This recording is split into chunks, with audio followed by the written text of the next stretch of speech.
মঞ্চে উপবিষ্ট সম্মানীয় ব্যক্তিবর্গ এবং সমস্ত মাননীয় শ্রোতৃবৃন্দ,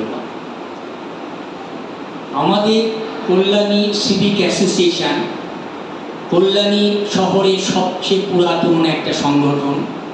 1958 থেকে জন্ম। বর্তমানে কল্যাণী সিভিক অ্যাসোসিয়েশনের নাম এবং ধারাবাহিকতা কিছুটা ম্লান হয়ে গেলেও আমাদের কল্যাণী সিভিক অ্যাসোসিয়েশনের পূর্বতন যে কাজকর্ম সেগুলো এখনও আমাদের শুনলে পরে এখনও শিউরে উঠতে হয়। বিশেষ করে আপনারা জানবেন, যারা আমরা কল্যাণী বি ব্লকে থাকি, কল্যাণী মেন স্টেশন থেকে সীমান্ত পর্যন্ত যে রেল লাইনের যে উৎপত্তি হয়েছে এবং ট্রেনের যে উৎপত্তি হয়েছে, তার প্রথম সৃষ্টিকর্তা প্রথম অবদান ছিল আমাদের এই কল্যাণী সিভিক অ্যাসোসিয়েশন। তো এইভাবে কল্যাণী সিভিক অ্যাসোসিয়েশন প্রথম যখন কল্যাণী শহরে শিক্ষার খুব প্রাদুর্ভাব হয়নি, তখন সিভিক অ্যাসোসিয়েশন কল্যাণী শহরে শিক্ষার জাগ্রত করার জন্য আমরা কল্যাণী শহরে স্কুলের যথাযথ ছাত্রছাত্রীদের পুরস্কৃত করে আমরা তাদের শিক্ষার প্রতি আগ্রহ আমরা প্রকাশ করতে পেরেছি। সেই ধারাবাহিকতা আমরা 1958 থেকে আজও 2025 পর্যন্ত চলে এসেছি। আজ 2025-এ এই বছর আমাদের সমস্ত উচ্চ মাধ্যমিক, মাধ্যমিক, কলেজ স্তর এবং এমনকি বিশ্ববিদ্যালয় স্তরের কিছু বিষয়ের উপর কৃতি ছাত্রছাত্রীদের সম্বর্ধনা আমরা দিয়েছি। আমরা 30শে আগস্ট বিকেল 2টো থেকে আমাদের কল্যাণীর রামকৃষ্ণ আশ্রমে, তাতে প্রায় আমরা আয়োজন করেছিলাম 60 জন স্টুডেন্টকে। 60 জন স্টুডেন্টের মধ্যে কিছু স্টুডেন্ট সেদিন অনুপস্থিত ছিলেন, তাদেরকে আজকে আমরা সম্বর্ধনা দেব।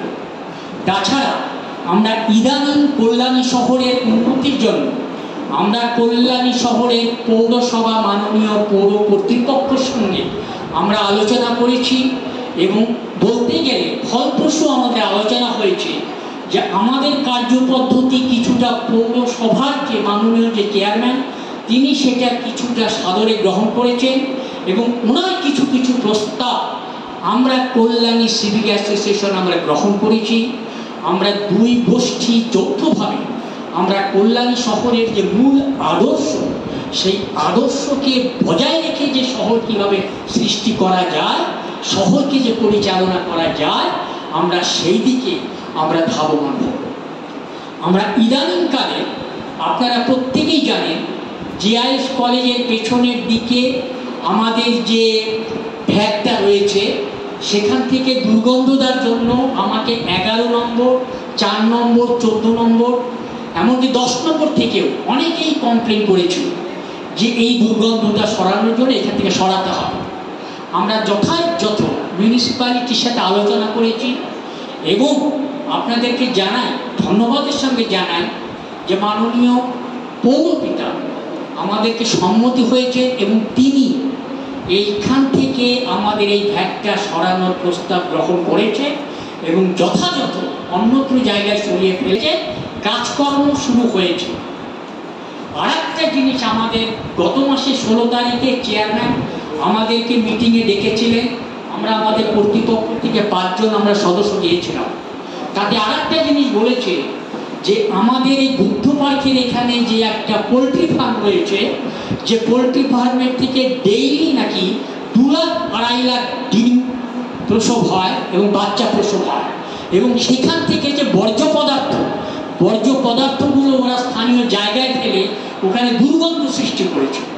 সে সিভিক অ্যাসোসিয়েশনকে দায়িত্ব দিয়েছে যে আপনারা এটা একটু দেখুন। আমরা প্রথম পদক্ষেপ নিয়েছি, আমরা সেই বুদ্ধ পার্কে যেতে, কাঁচরাপাড়ার দিকে যেতে যে রাস্তাটা, সেই রাস্তার উল্টো দিকে যে অফিসের আমরা ম্যানেজিং ডিরেক্টরের সাথে আমরা দেখা করেছি এবং ম্যানেজিং ডিরেক্টর আমাদেরকে কথা দিয়েছে এরপরে আসুন আলোচনা করে কিভাবে কি করা যায় আমরা এটা করব। কারণ জিনিসটা বুদ্ধ সূত্রপাত জিনিসটা আমাদের রথতলার দিকে হলেও সমস্ত গন্ধ সমস্ত কল্যাণী শহরের উপর সেইটা আমরা আস্তে আস্তে দূর করার চেষ্টা করছি এবং করব।